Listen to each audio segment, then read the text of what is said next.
Welcome to another edition of Sticks-n-Stones. I'm your host, Brent Elrod, coming to you from the cozy confines here on the patio at the No Shoes Bar and Grill, deep in the heart of the Republic of Texas. And I think I spoke a little too soon last week. Summer has reared its ugly head again, and it was like 99 yesterday and supposed to be about the same today. So it's hot once again. I guess that was like false fall. Hopefully it'll make a return soon and we'll get down back to a pleasant 90. So, but anyway, I have a great show lined up for you today. I am pairing an Oliva Series V Maduro with Texas's own Treaty Oak Day Drinker Texas Bourbon. Now, that's a great name. Hey, who doesn't like day drinking, I think it's going to be a great matchup. So right after this, we are going to pop the cork, cut the stick, and get to toasting.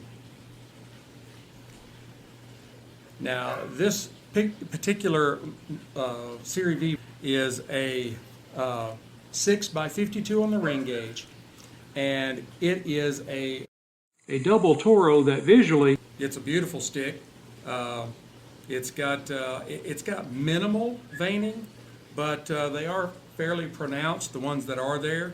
The seams are, it's about, I'd say, 50-50. The seam spirals up the stick, and about the middle half of the stick, you can see the seam, but it is tight, so it's good construction. It is a beautiful, just beautiful chocolate brown, and typical to Oliva. I would say it is probably flawless construction, and it's got a triple cap. Now, the filler in this particular stick is a blend of Nicaraguan Jalapa Ligueros. The binder is Nicaraguan. The regular Series V uses a sun-grown Habano. Now on the nose, I get leather, sort of kind of a barnyard, stables kind of aroma. Some slight kind of dark berry undertones like blackberries, blueberries, maybe. I don't think it's really going to like stone fruit, more like plums or anything, but kind of the darker stuff, the richer stuff. And there's also a little bit of spice on it too. Well, let's give it a cut, test out the cold draw. Using my Cigar V cutter. If you listen to me on a regular basis, you know that is the cut I generally go with, unless the stick itself lends to something different, like a torpedo that'll need a guillotine.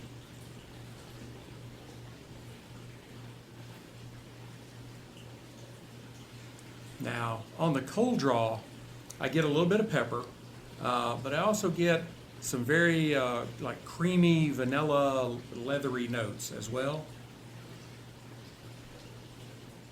And it's an easy draw, but it's not a too easy draw. It's got a little resistance to it, but it's not tight. And from one end to the other, there aren't any like soft spots or anything like that in the stick. It's very tightly wrapped. Now, Treaty Oak. I've kind of been on a Texas bourbon, Texas whiskey kick here lately. I think Texas is really starting to come into its own when you talk about whiskeys. The first license for distilleries was issued back in about 2004 or so. Treaty Oak's been around. They came on the scene a couple of years after that. And this particular offering, called the Day Drinker, it is now available in a 750 milliliter bottle, but I believe originally when they came out with this particular blend, that it was only available in 375s, and that's what I happen to have at Total Wine. So I got the 375. Perfect for going like in your back pocket, although we do drink responsibly. Don't forget that. And the reason they came out with this Day Drinker is they wanted to give spirit enthusiasts kind of a light and easy to sip whiskey that you could just kind of nurse on all day. But at the same time, something that's stiff enough, strong enough, I guess you'd say, that the hardcore purists would still enjoy it. That's kind of what they had in mind, and I haven't tried this yet, so I'm hoping this is what it's going to turn out to be like. So now, all right, I love corks, and this doesn't have a cork. I'm sorry, that's one check mark. Glass a little up here. Yeah, this is supposed to be a whiskey that pretty much anybody could drink. Texas, because of its climate, we have an extra long patio season. Winters, it only gets like really, really cold, maybe 2 or 3 months out of the year, and like August and September is blazing hot. But the rest of the year, you can pretty much find patios packed with people. All the restaurants and bars have patios. A lot of them have covered with fans and TVs, and it is patioing is an athletic activity in Texas. So if you like that kind of stuff, come on to Texas. Now the mash bill on this is 57% corn, 32% wheat, and 11% malted barley. Now the aging is 1+ years. We'll see how that goes. Typically the younger whiskeys, I like at least like 3 to 5. I just think it helps mellow the spirit down. But we'll see how this goes. It is 40% alcohol by volume, so 80 proof. Now it is, I'll hold it up here where those of you on Instagram on the video can see it. It is a very beautiful, beautiful honey color. Just got a beautiful kind of amber finish, and you may even be able to catch the legs on it as I swirl it in the glass. It's got some really good legs on it. It may just be a hair thin, but it does leave a nice ring and wonderful streaks down the glass. On the nose, I get just the very slightest hint of alcohol burn in the nose. It's very slight. It's almost like in your mouth, almost like tart. It's not really a burn, but it's just enough, or like you maybe just as you start having to need to sneeze. I don't know, maybe I'm getting too descriptive. But anyway, I do pick up butterscotch and toffee. Some spiced citrus, like if you were doing, if you were making apple cider, but instead of apples, you were using, oranges or tangerines or something like that. I do pick up some cereal grains, maybe some light notes of wood and fruit. I mean, you can tell this is different right off the bat because it's not where most, especially like bourbons that have been in, charred barrels for a couple of years or more, they have a real woody taste, a real woody aroma to them. This one doesn't. It's very, very light. Okay, let's try it on the palate.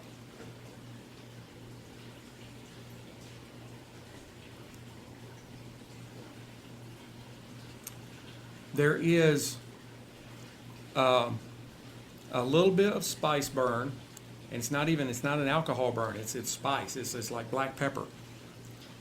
kind of out on my tongue and right across the top of the back part of my mouth.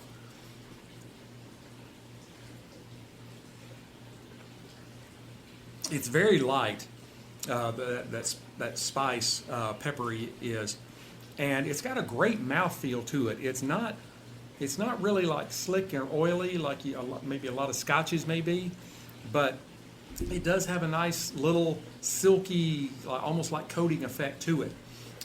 And I pick up fruit and a little bit of wood. There's some cereal in there.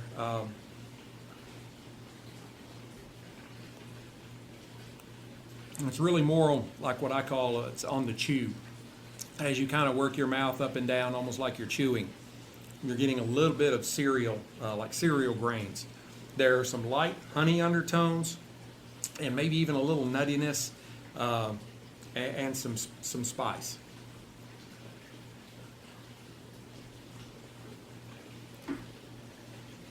Now the finish, it's a shorter finish. But there are some really nice lingering notes of almost like candied fruit and spice, maybe a little bit of wood, and the spice is maybe a little more like a black pepper. It does leave a little bit of like a peppery burn in your mouth, but again, not much. It's very, very light. I'm impressed for them making a spirit that you can supposed to be able to sip and over ice and in cocktails. It's really fairly complex. But let's go ahead and fire up our stick, see how these go together. I'm using my Rocky Patel 5 torch, the Envoy.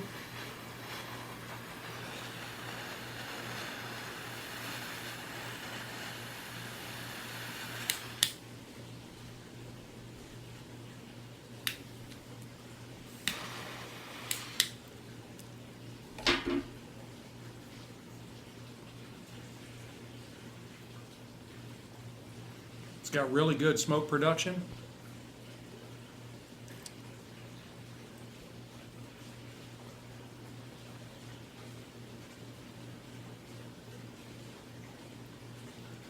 Off the light, I pick up cedar, maybe some almonds, some baking spices, and a little bit of maybe a little bit of cocoa.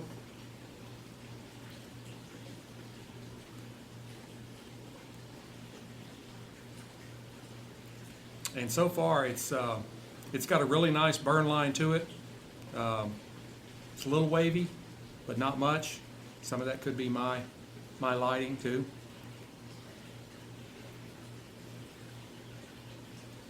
All right, let's try them together.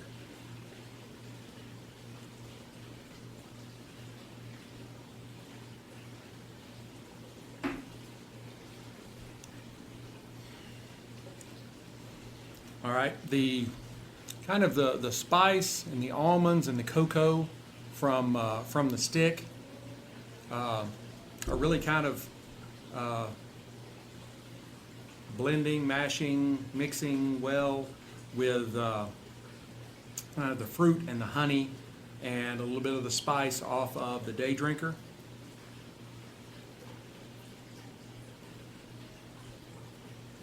And I do agree with the folks at Treaty Oak. This is a really good sipper.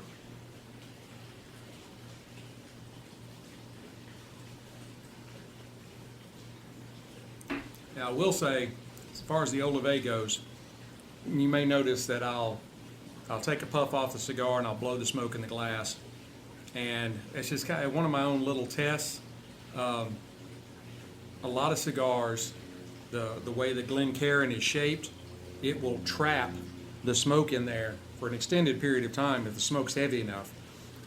This dissipates quickly.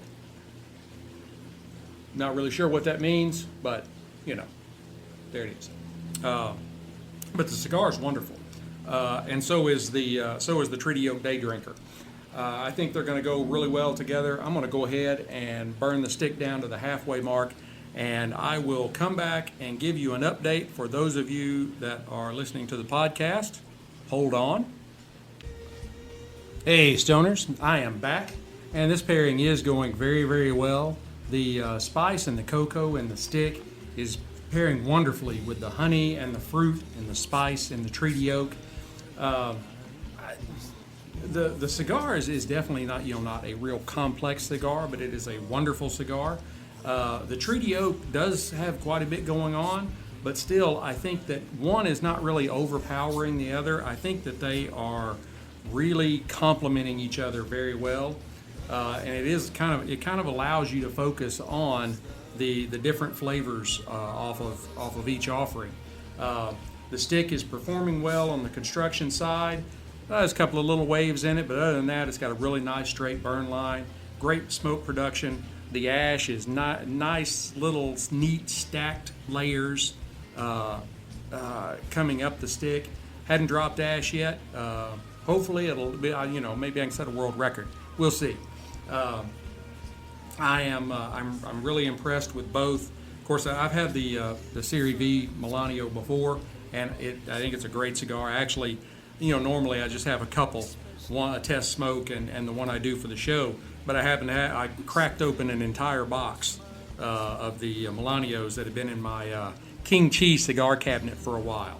So hey, go check the folks out over at King Chi. You can find links to them in my bio and over on the Sticks-n-Stonez, Sticks-n-Stonez.com webpage.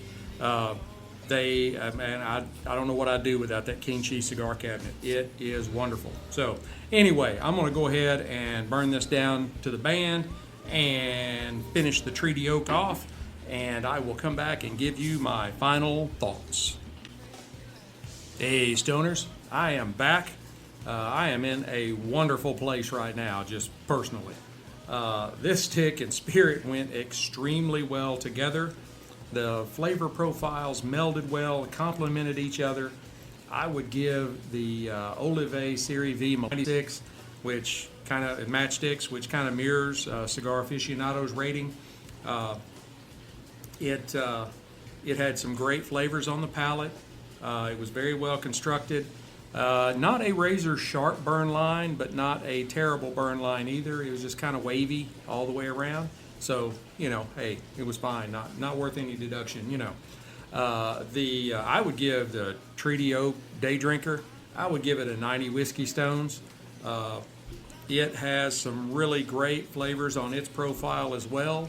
It is a moderately priced spirit, and I really, I may be using way too many reallys in this segment, but I want to do a separate review of the spirit, and I want to test it. Of course, I've already had it neat, but test it neat, test it over ice, and test it in a cocktail, because that's really kind of what it's made for, and I don't think you can really get the full appreciation for it unless you try them all. So probably going to be looking for that coming up, because I really think I should. I very much think I should try that if I want to be completely. I don't know. I don't even know what the word is. I can't think of it. Let's just move on. I hope you enjoyed this pairing. Leave me some thoughts and comments on how you like this episode or how you like the show in general. Don't forget to hit like, subscribe, share, notify. I have some great pairings and some new content coming up. I think you probably noticed there's been a lot of changes here over the last few months in the show. We've got our new website out there, Sticks-n-Stonez.com, STICKS, letter N, STONEZ.com. You can go and kind of read a little bit about me. You can get the blog, which has got alcohol, cigars, football, a little bit of everything there. You can catch episodes of the podcast. There's a podcast page where if you want to listen directly from there. And also it has a page for all of our affiliate partners, the affiliate marketing. I am an affiliate marketer for all the brands that are listed there, and anytime you click on those, I may be getting a little commission from the advertiser. So But I'm wearing my nice Carhartt shirt. Carhartt's one of ours. Huck, the high performance fishing apparel. Greg Norman, you may, if you're like I am, you may remember Greg Norman. He was a pretty decent PGA golfer, and I've always loved his menswear. And we got some more things kind of on the horizon. Not to mention the fact that between Total Wine and Cigars International, you will have a direct link to the stick and the spirit right in the description of today's show. So all you have to do is while you're listening, you can just click the link and you'll go right out to their site, right to the stick and right to the spirit, and you can order it, whatever, go pick it up, all that kind of stuff. So if anybody that you know doesn't get the show, like I said, please share it. We're pretty much available anywhere. Pandora, Spotify, Apple Podcast, Google Podcast. I've been pushing Spreaker here lately, which is part of iHeartRadio. You can also catch, it's still audio, but you can catch the episodes on YouTube through Spreaker. Go out to YouTube, you can Google us up and find all the episodes. They automatically post when I upload it to Spreaker. They send it over to YouTube. So, hey, like I said, you can pretty much get us anywhere. I greatly appreciate everybody, and I hope you keep listening. I am enjoying this ride. I hope you are too. Until we get to be together again, keep your sticks dry, your stones cold, and have a great day.